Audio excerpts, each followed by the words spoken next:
There's a controversy brewing in the world of publishing. Several classic children's books by famed British author Roald Dahl are being tweaked. Words like fat and ugly being removed, other passages changed to be more culturally sensitive. Not everyone happy. There's an outcry, though.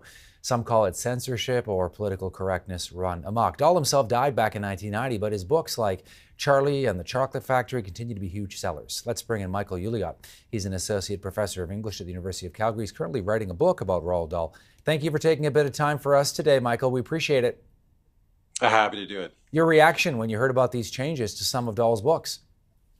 It's perfectly acceptable, and that there would be desires for a revision to things that are unsavory and retrograde in the past. It's kind of motivated by similar things that pushed people in the 19th century to update Shakespeare in order to make things like a more sanitized, family-friendly Shakespeare, taking out all the racy bits and all of the blasphemy and so on. It's perfectly fine to do it. You just can't really call it a Roald Dahl book anymore, really. You're changing it into a sanitized version. And so I think my response is that the Roald Dahl estate really should focus a lot less on trying to whitewash this author's reputation and more on fostering new writers who are in the same kind of irreverent, sparky spirit of Roald Dahl, who've learned to be a little less retrograde in some of their views. Philip Pullman, the wonderful British writer, recently said, let them simply fade away and we should read better writers. It's interesting, Michael, you use the term sanitize, which I think is a good word for, what might be happening here. I know that famed author Salman Rushdie has called this absurd censorship. So what does it mean? I mean, as somebody who studied his work and knows the author, what does it mean when you start to take out certain words that some may find objectionable?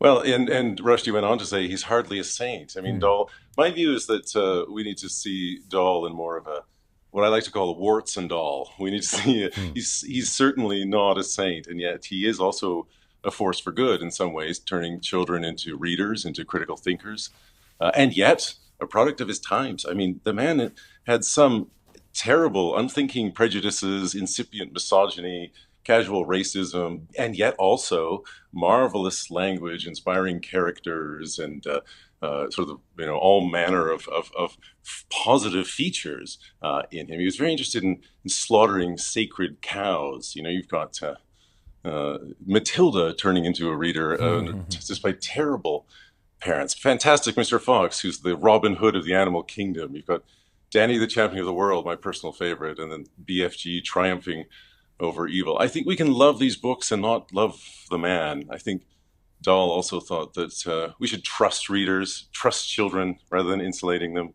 He had great respect for children who we wanted to turn into readers ultimately.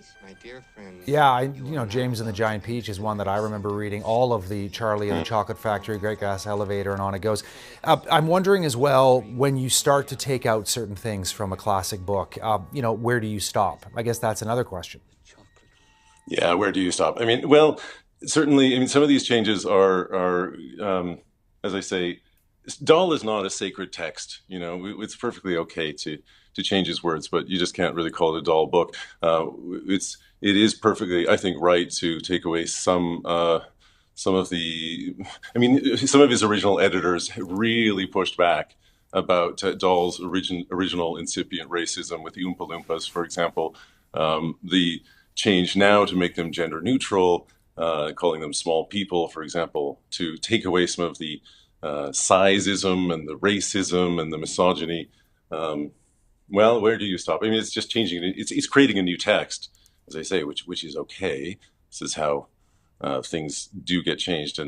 But to pretend that Dahl was on the side of what Martin Luther King called the arc of moral justice, bending the arc of history bending toward justice, is false. I suppose it's lucky at least that his anti-Semitism was a bit subtler. The estate has apologized for that, but still, you can't pretend that some of these things were not there in his. He was a product of a very different era. Yeah, well said, Michael. Thanks for taking a bit of time for CTV News today and giving us your thoughts on the story. Glad to do it. Thanks. Michael Ullyot is an associate professor of English at the University of Calgary, working on a book about Roald Dahl as well.